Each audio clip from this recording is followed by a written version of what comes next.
Hello दोस्तों। अभी तक हम लोग फिलोसफी पर एक जेनरिक वीडियोस बना रहे थे और उसमें हम डीप डिस्कशन कर रहे थे ब्रॉड लेवल पर। लेकिन आप में से कुछ लोगों का सुझाव आया कि यूजीसी नेट का एग्ज़ाम आ रहा है और उसमें कुछ कुछ चीज़ें अगर आप डेली बता सकें या कुछ चीज़ें आप हेल्प कर सकें तो वो ज़्यादा अच्छा रहेगा। या वो चीज़ भी एक साइड बाई साइड अगर हम शुरू कर रहे हैं तो हमने एक नई सीरीज शुरू करने का आज एक निर्णय लिया है।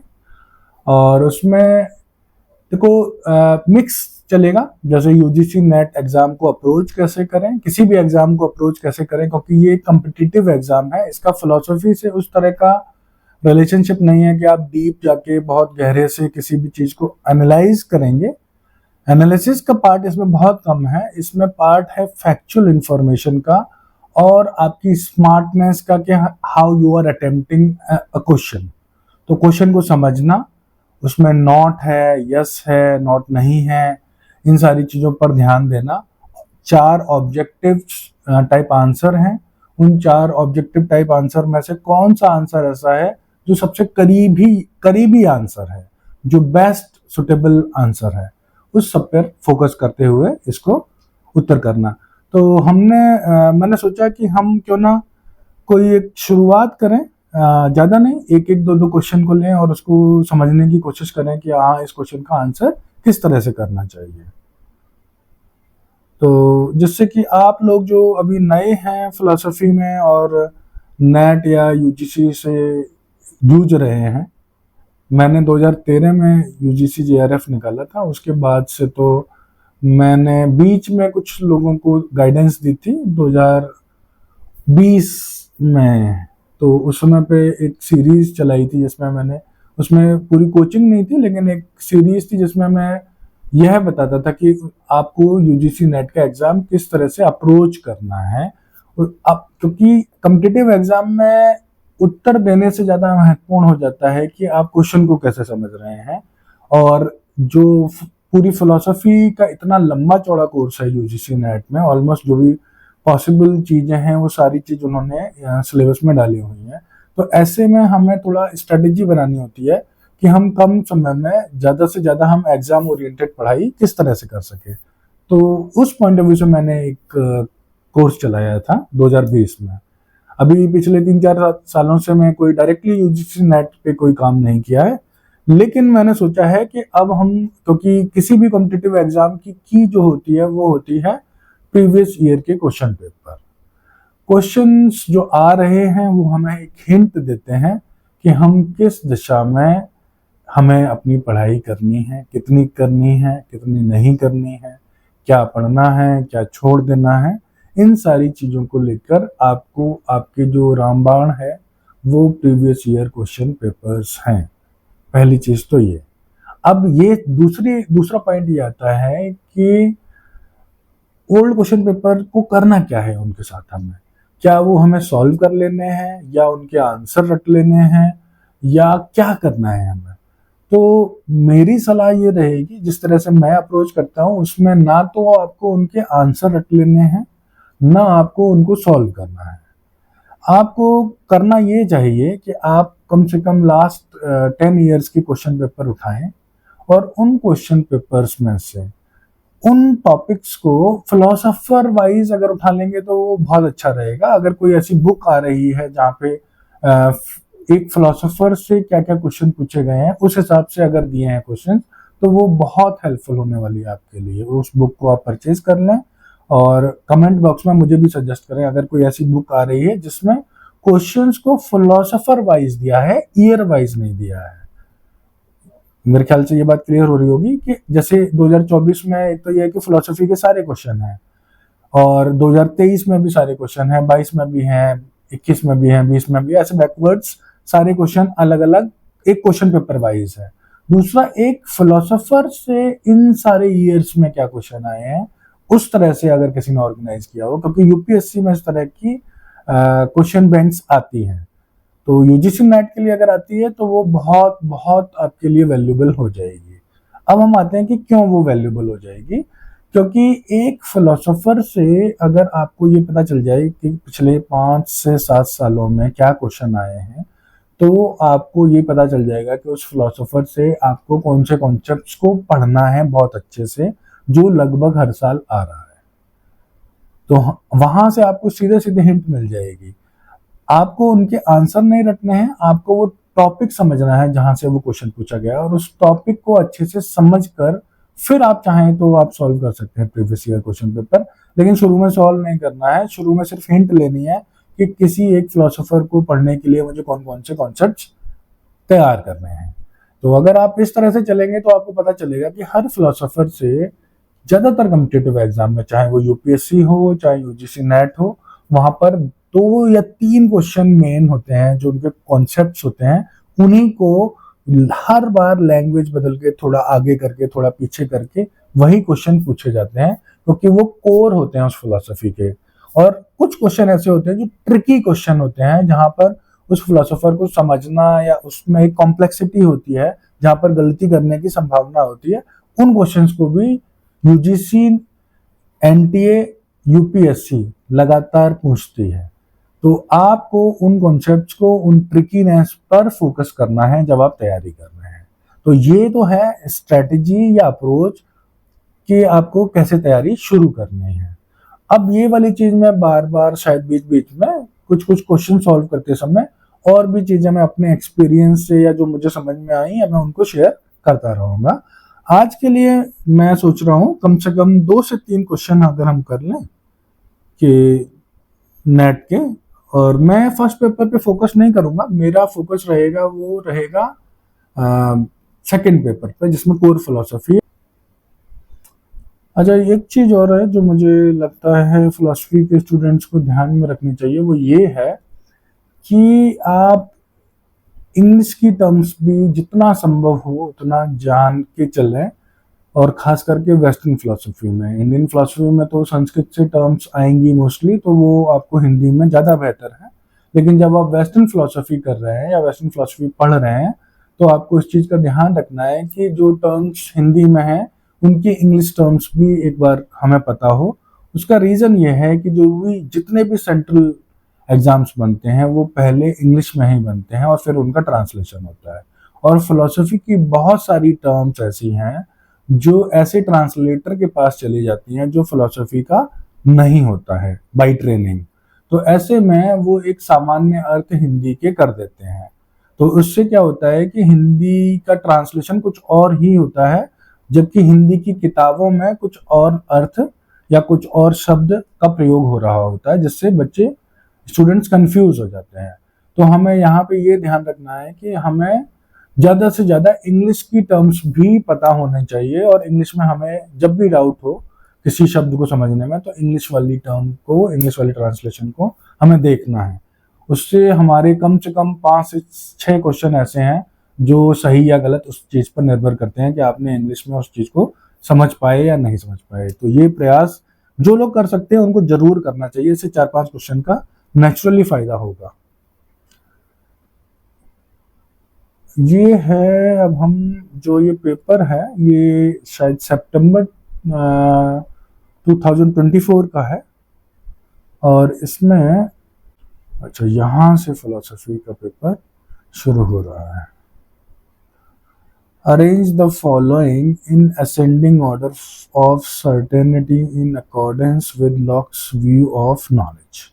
ये मैंने इंग्लिश में पढ़ा है, तो मैं ये मान के चल रहा हूँ कि मोस्टली हमारे छात्र जो हैं वो हिंदी के होंगे, लेकिन मैं इंग्लिश और हिंदी दोनों में पढ़ते हुए इसको समझूंगा। पहले हिंदी में देखते हैं, फिर अगर यहाँ डाउट लगेगा या ज़रूरत लगेगी तो फिर हम इंग्लिश में जाएंगे। लॉ के ज्ञान के दृष्टिकोण के अनुसार निम्नलिखित को निश्चितता के आरोही क्रम में व्यवस्थित कीजिए। तो ये क्या पूछ रहा है कि लॉ के एपिस्टेमोलॉजी में हमें देखना है कि कौन सी चीज ज्यादा सर्टेन है, निश्चित है, कौन सी चीज ज्यादा सर्टेन है आरोही क्रम में, निश्चितता के आरोही क्रम में। तो आरोही क्रम बढ़ते हुए क्रम में आएगा, तो कम निश्चित से शुरू करेंगे ज्यादा निश्चित की ओर, ऐसे ही आरोही क्रम बनेगा। तो सबसे देखो यहाँ पर जो जनरली कंफ्यूज हो जाएंगे लोग वो ये है कि लॉक है अनुभववादी, लेकिन अनुभववादी होने के बावजूद वह अपनी एपिस्टेमोलॉजी में सबसे, जिसे बोलते हैं निश्चित ज्ञान का माध्यम, ज्ञान का स्रोत मानता है, वो मानता है इंट्यूशन को। तो इंट्यूशन सबसे लास्ट में आना चाहिए अगर हम आरोही क्रम में लगा रहे हैं।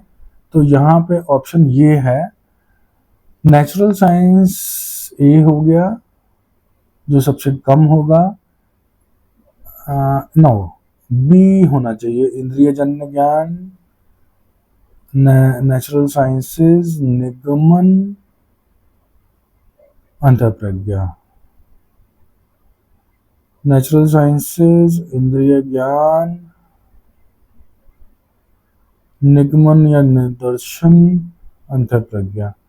तो मेरे हिसाब से इसका आंसर सी होना चाहिए।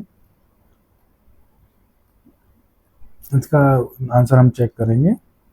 अब हम आगे बढ़ते हैं। Who among the following thinkers advocates the view that for philosophy to be a rigorous science, it must return to what is given in experience in its generality prior to all theorizing and interpretation? अब देखिए, ये तो हो गया English वाला। अब थोड़ा हिंदी में देखते हैं कि हिंदी में इस चीज को क्या बोला गया है कि निम्नलिखित में से कौन से चिंतक इस मत के पक्षधर हैं कि दर्शन को यदि कठोर विज्ञान बनाना है तो सभी सैद्धांतिकरण तथा अर्थ निरूपण से पूर्व इसे अनिवार्यतः अनुभव में प्रदत्त सामान्य गुण की ओर लौटना होगा। देखो, अब ये जो डेफिनेशन है, अगर हम इसको ध्यान से पढ़ें तो ये डेफिनेशन है फिनोमेनोलॉजी की। फिनोमेनोलॉजी की, और फिनोमेनोलॉजी में भी ये हुर्सल की फिनोमेनोलॉजी, हुर्सल की फिनोमेनोलॉजी है, जिसमें वो क्या बात कर रहा है कि वो एक रिगरस साइंस बनाना चाहता है फिलॉसफी को, और वो कह रहा है अर्थ निरूपण या सैद्धांतिकरण, किसी थ्योरी को या अर्थ देने से पहले जो हमें एक्सपीरियंस में प्राप्त हो रहा है उसको, उस तक वापस आना है, उसको समझना है, और उसी से हम आगे की थ्योरी डेवलप कर सकते हैं, अपनी नॉलेज डेवलप कर सकते हैं। इसी चीज को हमने फिनोमेनोलॉजी नाम दिया है। तो जो भी लोग फिनोमेनोलॉजी की डेफिनेशन या फिनोमेनोलॉजी को समझते होंगे कि हुर्सल का क्या मकसद था फिनोमेनोलॉजी को लेके, उनको ये चीज क्लियर हो जाएगी। क्योंकि फिनोमेनोलॉजी ऑब्जेक्टिव रियलिटी को पकड़ने की कोशिश है, लेकिन with experience, and that experience is without any biases and any prior knowledge, natural and psychic reduction की जो बात करता है हुर्सल, ये उस पॉइंट ऑफ व्यू से इसका उत्तर हुर्सल होना चाहिए। आगे बढ़ते हैं। अब मैं हिंदी में पहले पढ़ता हूं प्रश्न को। मैं सभी तंत्र स्थापकों पर अविश्वास करता हूं तथा उनसे बचता हूं। किसी तंत्र के प्रति इच्छा शक्ति सत्यनिष्ठा का अभाव है। मैं सभी तंत्र स्थापकों है ना, अब ये हिंदी जो है थोड़ी मुश्किल हो जाती है, पर अविश्वास करता हूं और उनसे बचता हूं। किसी तंत्र के प्रति इच्छा शक्ति सत्यनिष्ठा का अभाव है। इस दृष्टिकोण का श्रेय निम्नलिखित में से किसको जाता है?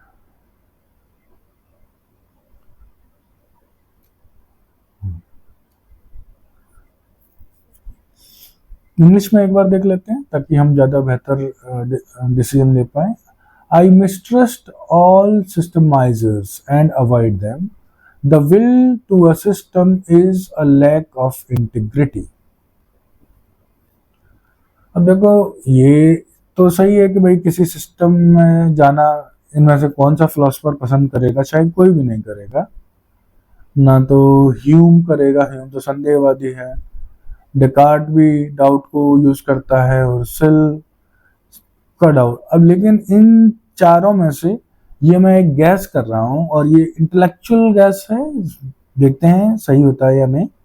और ये चीज भी हमें इस्तेमाल करनी है जब हम क्वेश्चन कर रहे हैं। सारे क्वेश्चन हमें नहीं आते हैं, लेकिन हमें अपना एक फिलोसॉफिकल थॉट प्रोसेस को अप्लाई करके देखना है कि ये सिस्टम्स की, और will to a system, will to power जैसे निश्चय का कॉन्सेप्ट है, तो क्या ये वाली लैंग्वेज निश्चय की हो सकती है? डिनाई इनमें से कोई भी कर सकता है कि भाई सिस्टम का पार्ट नहीं होना है, लेकिन सिस्टम का स्ट्रिक्टली कोई इस तरह से विरोध कर रहा है, तो देयर इज ग्रेटर चांसेस कि वो निश्चय होगा, क्योंकि वो सिस्टम और इन सारी चीज़ों को अपने तरीके से क्रिटिसाइज करता रहा है, खास करके क्रिश्चियनिटी और उसके द्वारा जो पूरी एक ब्यूरोक्रेटिक सिस्टम बना है रिलीजन में। तो ये मैं यहाँ पर एक इंटेलेक्चुअल गैस बोलेंगे, अंदाजा बोलेंगे, लेकिन ये पूरी तरह से तुक्का नहीं है। तो ये मैं यहाँ कोशिश कर रहा हूँ, क्योंकि मुझे इसका सच में पूरी तरह से श्योर आंसर नहीं पता है, क्योंकि ये चारों फिलोसफर में से कोई भी इस बात को बोल सकता है। तो ये चीज अब देखते हैं, अगर ये ठीक हुआ तो ये स्मार्ट मूव है, अदरवाइज ये रॉन्ग है। तो एक और क्वेश्चन पे आगे बढ़ते हैं। ये है क्वेश्चन, इसमें तो हिंदी इंग्लिश, मुझे लग रहा है इंग्लिश वाला ही ठीक है। हेगल लॉजिकल इन्वेस्टिगेशन दूसरी और बुक के नाम है, एक और बुक के नाम है, टेक्स्ट है, और दूसरी ओर थिंकर है। तो ये तो सिंपल होना चाहिए इसमें। तो फिर जैसे मुझे श्योर है, ये बुक मैंने देखी हुई है और उसको पढ़ा भी है, फिनोमेनोलॉजी ऑफ गाइस्ट, है ना, ये हुर्सल की है, वो सॉरी ये हेगल की है एक्चुअली में। तो ये बुक है हेगल की, फिनोमेनोलॉजी ऑफ गाइस्ट। ठीक है जी, ये हमें पक्का मालूम है। अनसर्टेनिटी रसल का है, ये भी हमें पक्का मालूम है। तो मैं इसमें इस तरह से जाता हूँ कि जो मैं सर्टेन हूँ मैं वहां से शुरू करता हूँ। और अगर हम चाहें, मान लीजिए, अगर वैसे मुझे प्रिंसिपिया मैथमेटिका के बारे में अनसर्टेनिटी भी रसल की है, प्रिंसिपिया मैथमेटिका भी रसल की है या नहीं, डाउट है। लॉजिकल इन्वेस्टिगेशन विडगेनस्टाइन की है, नहीं नहीं नहीं नहीं नहीं नहीं नहीं, नहीं। लॉजिकल LIPI है, फिलोसॉफिकल इन्वेस्टिगेशन है विडगेनस्टाइन की, तो ये तो गलत हो जाएगा। अच्छा, हम इससे ही देखते हैं। मैं एक रिडक्शनिस्ट अप्रोच अपनाता हूँ इस तरह के क्वेश्चन में, कि अगर ए का फोर्थ वाला मैं 100% श्योर हूँ और रसेल का अनसर्टेनिटी भी श्योर हूँ, तो हम ये क्यों ना चेक कर लें कि ए के फोर्थ वाले कितने ऑप्शन हैं। तो ए के फोर्थ वाले 2 ऑप्शन हैं, ये और ये। अब देखते हैं डी के सेकंड वाले कितने ऑप्शन हैं। डी के सेकंड वाला तो कोई ऑप्शन ही नहीं है। इसका मतलब ये हुआ कि अनसर्टेनिटी इसकी नहीं है, तो रसेल की हो जाएगी इस केस में। इसको हटा दें तो रसेल की हो जाएगी, रसेल की बुक हो जाएगी प्रिंसिपिया मैथमेटिका, जो कि इन्होंने वाइटेड के साथ मिलकर लिखी थी। ठीक है, तो क्या रसेल का थर्ड वाले कितने ऑप्शन है? तो ए का फोर्थ वाला ये है, डी का थर्ड वाले, ओके, तो इन दोनों से तो आंसर नहीं होगा। बी के 1 और बी के सेकंड, तो बी का 1 रसेल का है लॉजिकल इन्वेस्टिगेशन। तो ये बात तय हो गई कि भाई यहाँ पर ये क्वेश्चन जो है इसका आंसर होना चाहिए फोर्थ, क्योंकि हुर्सल की लॉजिकल इन्वेस्टिगेशन है, फिलोसॉफिकल इन्वेस्टिगेशन विडगेनस्टाइन। अब हमारे को बची विडगेनस्टाइन की अनसर्टेनिटी, विडगेनस्टाइन की बुक होनी चाहिए इस केस में। तो सी का सेकंड है, सी का सेकंड है। तो एक डी इसका आंसर होना चाहिए। हम इसको भी चेक करेंगे, आप लोग बताना चेक करके कि कैसा है ये आंसर, ठीक है या नहीं है। हम चलते हैं अब आगे। Which of the following believes are challenged by Hume. Hindi में देख लें एक बार। निम्नलिखित में से किन मान्यताओं को ह्यूम ने चुनौती दी। अच्छा ट्रांसलेशन है, कोई दिक्कत नहीं है। कारणता का अस्तित्व, कारणता का अस्तित्व, आगमन की तर्क बुद्धिवादिता, बाह्य जगत का अस्तित्व, स्थायी आत्म का अस्तित्व, इसका तो सरल एवं सम्मिश्रित कृत्यों के बीच अंतर, इसको भी चुनौती दी है ना। अब थोड़ा इंग्लिश में देख लेते हैं क्योंकि हिंदी में थोड़ा सा डाउट हो रहा है। तो ये तो है existence of a permanent self, इसको उसने डिनाई किया है, चैलेंज किया है, ठीक है। एग्जिस्टेंस ऑफ कॉजेशन, इसको भी डिनाई किया है। Rationality of induction, rationality of induction, इसके लेके भी डाउटफुल है कि भाई इसके एक्सटर्नल वर्ल्ड, इसको लेके भी मना नहीं किया है लेकिन डाउट जरूर किया है। The distinction between simple and complex ideas, इसको लेके ह्यूम का क्या कहना है, इसको लेके भी श्योर नहीं है। तो हमें क्या आंसर करना चाहिए। पहला है ए, तो सब में ही है। तो ये देखो, हम ये इसको एक नेगेटिव तरीके से हम करेंगे कि ये ऑप्शन चला गया, बी सब में है ना। तो इसको तो इसने किया ही है। अब हमारा सवाल आ गया है, सी दो में है और डी ई है ना। और सी को लेके डाउट है, सी एग्जिस्टेंस ऑफ एक्सटर्नल वर्ल्ड। तो मेरे हिसाब से उसने एग्जिस्टेंस को लेके, एक्सटर्नल वर्ल्ड को लेके doubt, existence of external challenge नहीं किया है मेरे हिसाब से सी को। तो मैं जाऊंगा 3 के साथ में। ई को लेके तो हो सकता है उसने चैलेंज किया क्योंकि सिंपल और कॉम्प्लेक्स आइडियाज को डिस्टिंक्शन को लेके, ओके ई है ही, ABCD ओनली।